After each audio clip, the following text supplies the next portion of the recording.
Hello and welcome, dear wonderful people. I am totally Zen Tadeya from Andromeda Yoga Atelier. Every Thursday, I'm going to answer a real-time question we all might be struggling with considering yoga, mental health, and well-being.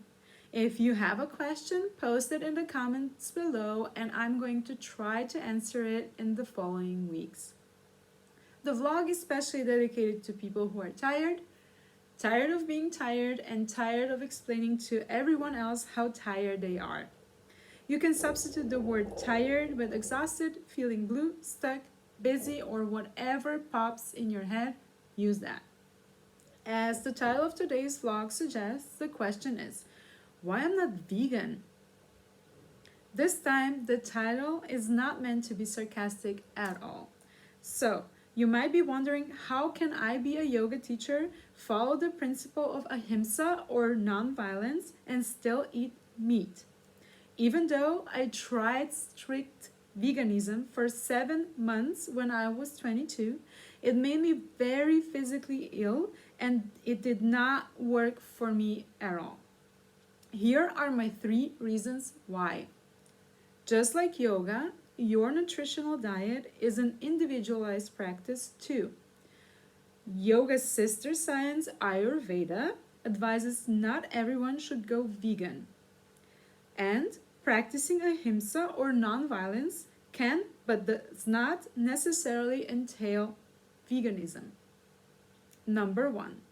Just like yoga, your nutritional diet is an individualized practice too. When I went completely vegan, I had been suffering from indigestion and irritable bladder syndrome. I'm not going to bore you with my grandma-like health I had at only 22. Let's just say that I wasn't born with the best health ever. I already mentioned that my hips were tied, mostly because I was born with underdeveloped hips, a digestion issue topped with a collarbone broken during my birth. We could say my first contact with the world was already traumatic as it is.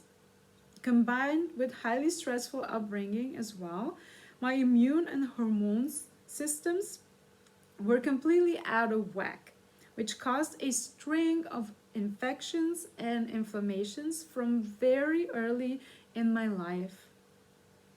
Back then, age 5 or so, I noticed that I didn't really like candy because it made me so sick. Or I would eat the hot dog and just leave the bun. But later on, as the trauma compiled and I was dealing with almost losing my eyesight at 7, I began to seek comfort in food and completely lost my natural intuition I was born with. I have forgotten to listen to my body. I would gain weight immediately if I would eat carbs, fruit, or sugar. While if I ate a protein-rich and starch-free vegetable diet, I would not only lose weight, but feel so much better. After 32 years and 3 nutritionists later, I finally got a diet plan which works for my body. So, there is no one diet plan, the chosen one. Only you have the key to your health. Relearning to listen to your body is the first step I advise you to take on this path. Number 2, Yoga Sister Science Ayurveda advises not everyone should go vegan. The ancient tradition that goes hand in hand with yoga is Ayurveda, or in its translation, a science of living.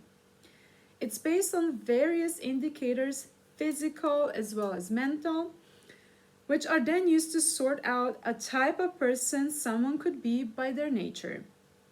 You can also be a combination of 2 or more types. I am no expert on Ayurveda, but at its core, it is the knowledge that we are all unique. What might be seen as the problem in 2 different individuals might not be solved by the same solution. For example, in the ancient texts of Ayurveda, each animal product is defined by quality and meat is recommended as therapy for many ailments. However, this does not mean you can just stuff your face with meat all the time. Again, you need to be mindful of your body's wisdom. Number 3, practicing ahimsa or nonviolence can but does not necessarily entail veganism. Why so many yogis and yoginis adhere to veganism has a lot to do with ahimsa or nonviolence, but they often need supplements to sustain their lifestyle philosophy. Ahimsa is one of the core principles of yoga philosophy. Yamas, to be precise. Yamas are the rules on how to interact with that which is not you, the other. Yamas are, according to ancient yogic texts, the first steps one should take on the 8-limb yoga path, even before the asanas or the postures. Have you ever heard of the saying, you reap what you sow?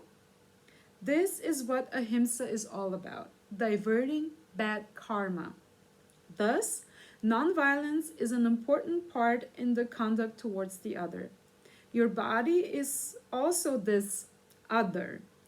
So if you are practically killing yourself in an unsustainable diet that is not really nonviolence, in order to honor the principle of nonviolence, I choose to show respect for the animals that gave their life to support mine by choosing meat from organic, free-range, and humane agriculture, and also I choose not to overeat anymore. In conclusion, the only person who knows you best is yourself, and sometimes just kindly asking your body to hand over its wisdom is all you need. Everything else will follow. Remember, if veganism works for you, that is great, but you do not need to do whatever it takes to be vegan.